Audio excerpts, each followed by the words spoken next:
Hello दोस्तों, आज आप सभी का फिर से हमारे YouTube चैनल देव क्लासेस में आप सभी का स्वागत है।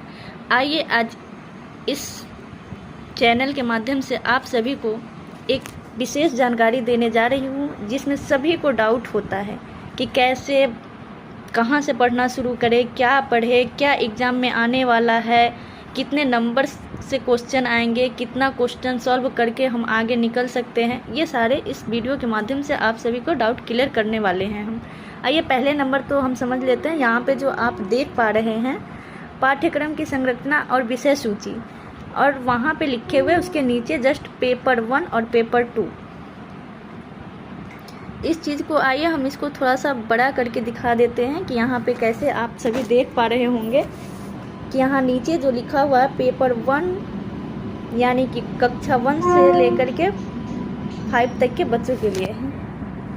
और जहाँ कि इसमें क्या क्या पूछेंगे लोग, इसमें क्या कैसा क्वेश्चन आएगा, इसमें हम आपको बताते हैं कि यहाँ कौन से टॉपिक आपके लिए ज़्यादा महत्वपूर्ण है, इसमें क्या पढ़ना ज़रूरी है, उसकी तैयारी कैसे करें, वो कितने नंबर आने वाले हैं उस टॉपिक से, यहाँ पे हम आपको क्लियर करते हैं। तो आइए पहले नंबर तो हम यहाँ पे पूछने वाला है क्वेश्चन, जिसमें वहाँ आपको क्लियर करते हैं कि यहाँ पे लिखा हुआ है बाल विकास और अध्यापन कला, जिसमें इसके पूरे पैटर्न पे जो क्वेश्चन होंगे 30 क्वेश्चन होंगे, जो यहाँ पे आपको दिख रहा है। इस 30 क्वेश्चन में सिर्फ अकेला ये जो आप देख रहे हैं, अकेला ही ये टॉपिक है, इसमें से ही सिर्फ 15 क्वेश्चन आएंगे। इन सभी में से इन सभी टॉपिक को आप अगर क्लियर कर देते हैं, यहाँ पे पूरी अच्छी तरह से तैयारी करते हैं, जहाँ कि आपको दिख रहा होगा इसमें इतने सारे पॉइंट है, इन सभी चीज़ों को आपको अच्छी तरह से पढ़ना और समझना होगा, जिसमें आप आसानी से एग्ज़ाम दे सकते हैं और अच्छे नंबर ला सकते हैं। जैसे कि आप पहला देख पा रहे हैं यहाँ पे विकास की अवधारणा तथा अधिगम के साथ उसका संबंध, ये हो गया आपका फर्स्ट पॉइंट। सेकेंड में आपको पढ़ना ये है बालकों के विकास के सिद्धांत के बारे में। थर्ड में ये है आनुवांशिकता और पर्यावरण का क्या प्रभाव है, उसके बारे में आपको पढ़ना है। फोर्थ में जो है आपका 4 नंबर पे समाजीकरण की प्रक्रियाएं क्या होती है, सामाजिक विश्व और बालक के बारे में पढ़ना है। और थर्ड में आपका आ जाता है पाइगेट, कोलबर्ग और बायोगोट्स्की निर्माण और विवेचित संदर्श। ये आपको आसानी से ये पॉइंट सब आपको बुक में मिल जाएंगे या गाइड है, इन सारी चीज़ों से आप आसानी से इसके बारे में समझ सकते हैं और उसकी तैयारी कर सकते हैं। यहाँ उसके नीचे आ जाते हैं, यहाँ बाल केंद्रित और प्रगामी शिक्षा की अवधारणाएं के बारे में जानना है हमें और समझना है। इन सभी टॉपिक को आसानी से आप पढ़कर समझकर परीक्षा देने जाएंगे, उसमें कोई प्रॉब्लम नहीं होगा। यहाँ पे है उसके लास्ट में बौद्धिकता के निर्माण का विवेचित संदर्श, इसके बारे में आपको तैयारी करना है। उसके लास्ट में आ जाता है बहुआयामी बौद्धिकता, इसके बारे में भी आपको तैयारी करना है। पॉइंट टू पॉइंट इस चैनल के माध्यम से हम आपको बता रहे हैं कि क्या चीज़ आपको तैयारी करना है। इन सभी चीज़ों के बारे में आप अगर अच्छी तरह से पढ़ ले, समझ ले, तो आपको एग्ज़ाम में कोई प्रॉब्लम नहीं होगा। उसके नीचे आता है भाषा और चिंतन, जहाँ कि आप देख रहे हैं भाषा और चिंतन, इसको सबसे महत्वपूर्ण माना जाता है, क्योंकि ये और क्वेश्चन हो ना हो, इन चीज़ों से तो होना ही होना रहता है, क्योंकि वहाँ पे यही सबसे पहले स्टार्टिंग से बच्चे को सिखाया जाता है। तो इसके बारे में आपको डिटेल में पढ़ना पड़ेगा। फिर आप यहाँ पे देख पा रहे हैं उसके नीचे आ जाता है ये जो आपका लास्ट है, ये समाज निर्माण के रूप में लिंग, तो उसके बारे में लिंग यानी कि लड़के लड़कियों के बारे में हमें डिटेल में जानना है। तो उसके बारे में समाज में क्या अवधारणाएं हैं, उसके बारे में हमें जानना है कि समाज निर्माण के रूप में लिंग की क्या भूमिकाएं हैं और उसका क्या शैक्षणिक व्यवहार है, उसके बारे में हमें डिटेल में समझना है। और यहाँ फिर आ जाता है शिक्षार्थियों के मध्य व्यक्तिक विभेद, भाषा, जाति, लिंग, समुदाय आदि की विविधताएं पर आधारित, ये जो आप देख रहे हैं यहाँ पे, इसके बारे में आधारित विभेदों को समझना पड़ेगा यहाँ पे कि क्या आजकल हमारे समाज में मतलब लड़का लड़की, जाति, धर्म, समुदाय के बारे में आजकल क्या सोच बनी हुई है, उन सारी चीज़ों को यहाँ पे समझना है। अगर आप पढ़े कम समझे ज़्यादा तो आप आसानी से एग्ज़ाम को क्वालिफाई कर सकते हैं। फिर यहाँ पे आप देख पा रहे हैं अधिगम के मूल्यांकन और अधिगम का मूल्यांकन के बीच स्तर, विद्यालय आधारित मूल्यांकन, सतत एवं व्यापार मूल्यांकन, संदर्भ और व्यवहार के बारे में पढ़ना है। उसकी जानकारी अच्छी तरह से कर ले ताकि आप वहाँ पे कोई भी क्वेश्चन इससे आए तो आप उसे छोड़े नहीं, उसे आप आसानी से सॉल्व कर सकें। उसके नीचे आता है शिक्षार्थियों की तैयारी के स्तर के मूल्यांकन के लिए।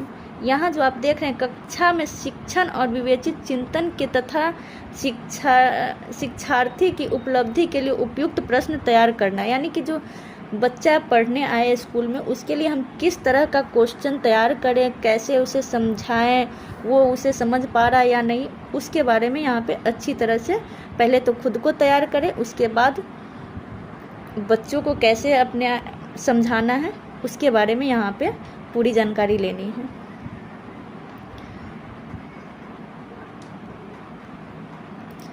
उसके नीचे आते हैं, यहाँ पे आप देख रहे हैं जो सिर्फ ये जो ऊपर वाला हमने बताया पॉइंट, ये जो आप देख रहे हैं बाल विकास और अध्यापन का, जो ये बाल विकास और अध्यापन कला से सिर्फ और सिर्फ आपको 15 क्वेश्चन आने वाले, इसलिए आप इसको बहुत अच्छी तरह से तैयार कर लें ताकि आप कोई भी प्रॉब्लम आए तो उसको सॉल्व कर सकें। इसके ऊपर आते हैं, यहाँ पे इसको पहले नीचे से ऊपर लाते हैं, यहाँ पे आपको बताते हैं कि इसमें क्या करना है। आप यहाँ देख रहे हैं सेकेंड नंबर में समावेशी शिक्षा की अवधारणा तथा विशेष आवश्यकता वाले बालकों को समझाना। इस टॉपिक से आपको 5 प्रश्न आने वाले हैं, इसलिए इसको भी बहुत अच्छी तरह से तैयार कर लें, क्योंकि आपको अगर इस तरह का क्वेश्चन आए, इसमें से कोई भी क्वेश्चन आए, अगर आप पढ़े होंगे, थोड़ा बहुत ही पढ़े होंगे और समझेंगे ज़्यादा तो आप आसानी से उसे सॉल्व कर सकते हैं। सेकंड में आपका आ जाता है यहाँ पे अधिगम संबंधी समस्याएं क्या है, कठिनाई एवं अधिगम संबंधी समस्याएं कठिनाई वाले बालकों की आवश्यकताओं को समझना है, यानी कि जो बच्चा को कोई प्रॉब्लम होगा, उसको क्या प्रॉब्लम होगा, उसको हम कैसे समझाएं, क्या करें, इसलिए हमें वहाँ पे अच्छी तरह से खुद को पहले तैयार करना होगा। इसलिए आपको इस टॉपिक को बहुत अच्छी तरह से समझना और पढ़ना होगा ताकि आप जब एग्ज़ाम दें ना आपको प्रॉब्लम हो, और जब आप क्वालिफाई करें, जब आप शिक्षक बने तो उस समय आपको बच्चों को समझाने में और समझने में कोई प्रॉब्लम ना आए। यहाँ पे और देखिए लास्ट इसका ऑप्शन में आ जाता है मेधावी, सृजनशील, विशिष्ट प्रतिभावान शिक्षार्थियों की आवश्यकताओं को समझना। यहाँ तक आप समझ लिए हैं कि इसमें से 3 टॉपिक है जिसमें आपको 5 प्रश्न आने ही आने वाले हैं, इसलिए इन तीनों टॉपिक को बहुत अच्छी तरह से पढ़ ले, समझ ले, इसलिए आपको आगे कोई प्रॉब्लम ना हो।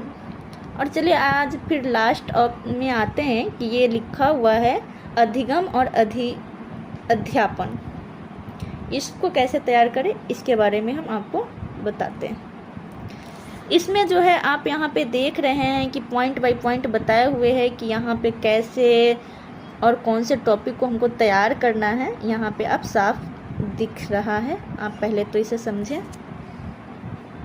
यहाँ पे है बालक किस प्रकार सोचते और सीखते हैं, बालक विद्यालय प्रदर्शन में सफलता प्राप्त करने में कैसे और क्यों असफल होते हैं। तो इसको हम अच्छी तरह से, बहुत लोग तो जानते हैं, फिर समझने में जिनके वो प्रॉब्लम होता है उस वजह से ये एग्ज़ाम में जाते तो हैं पर लिख नहीं पाते हैं, उनको सही से समझ कर नहीं जाने की वजह से वो जानते हुए आते हुए क्वेश्चन को गलत करके आ जाते हैं। इसलिए यहाँ पे इसको अच्छी तरह से तैयार कर ले, क्योंकि इसमें ज़्यादा कुछ नहीं है, बस हम लोग जो समाज में रह रहे हैं, अपने बच्चों से लेकर के दूसरे को, बच्चे को जो भी हम लोग देखते हैं कि उसको कैसे सिखाते हैं, वो कैसे सीखना पसंद करता है, इस बारे में इसको डिटेल में जानना है हमें।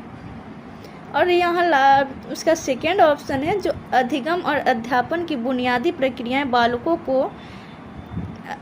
बालकों की अधिगम कार्य नीतियाँ सामाजिक क्रियाकलाप के रूप में अधिगम अधिगम के सामाजिक संदर्भ में क्या है, इसके बारे में भी आपको डिटेल में पढ़ना है। फिर आप इसके नीचे आ जाइए जहाँ पे लिखा हुआ है एक समस्या समाधानकर्ता एवं वैज्ञानिक अन्वेषक के रूप में बालक, मतलब जो बच्चे हैं उसके बारे में जो समस्या है, क्या है, नहीं है, उसके बारे में भी डिटेल में हमें पढ़ना है और इसे आप अच्छी तरह से तैयार कर लें। उसके नीचे आते हैं बालकों में अधिगम की वैकल्पिक संकल्पना अधिगम प्रक्रिया में महत्वपूर्ण चरणों के रूप में बालक की त्रुटियों को समझना, यानी कि बालक कहाँ क्या गलती कर रहा है, उसको क्या कैसे सिखाएं, इसलिए इसको भी पढ़ना बहुत ही मोस्ट इम्पॉर्टेंट है। इसे अच्छी तरह से तैयार कर लें। उसके नीचे आते हैं, यहाँ पे लिखा हुआ है बोध और संवेदनाएं, इसको भी अच्छी तरह से तैयार कर लें। उसके नीचे आते हैं प्रेरणा और अधिगम, इसको भी अच्छी तरह से तैयार कर लें। और ये लास्ट आता है अधिगम में योगदान देने वाले कारजी एवं पर्यावरणीय। इन सारे टॉपिक को अगर हम अच्छी तरह से तैयार कर ले तो हमें एग्ज़ाम में कोई भी दिक्कतें नहीं आने वाली। यहाँ आप आइए दिखाते हैं कि यहाँ टोटल जो क्वेश्चंस है यहाँ पे हमारा कितना पूछे जाने वाला है। तो यहाँ पे आपको साफ साफ पहले ही बता दिए कि यहाँ पे 30 क्वेश्चन आने वाले हैं, जिसमें से आपको 15 क्वेश्चंस तो आसानी से आपको पहले जो हमने बताया बाल विकास और अध्यापन कला से आने वाला है। तो आप इन सभी चीज़ों को उम्मीद करते हैं कि अच्छी तरह से समझ लिए होंगे, इसलिए आप इन सारे टॉपिक्स को टॉपिक बाय टॉपिक पढ़ें और तैयार करें ताकि आपको आगे कोई प्रॉब्लम नहीं हो। और इस चीज़ को समझ लें, इसमें कुछ ज़्यादा नहीं है और इस चैनल के माध्यम से हम आपको आगे और जानकारी देंगे, इसलिए इस चैनल को पहले तो आप सब्सक्राइब करें, लाइक करें, ताकि आपको सबसे पहले नोटिफिकेशन जाए और हमने क्या वीडियो डाला है वो आप आसानी से देख सकें। तब तक इतना, अगली चैनल में जो मैं वीडियो बनाऊंगी आप सभी उसे देखिए, समझिए, जो भी डाउट हो उसे कमेंट करके पूछिए, हम आपको बताएंगे।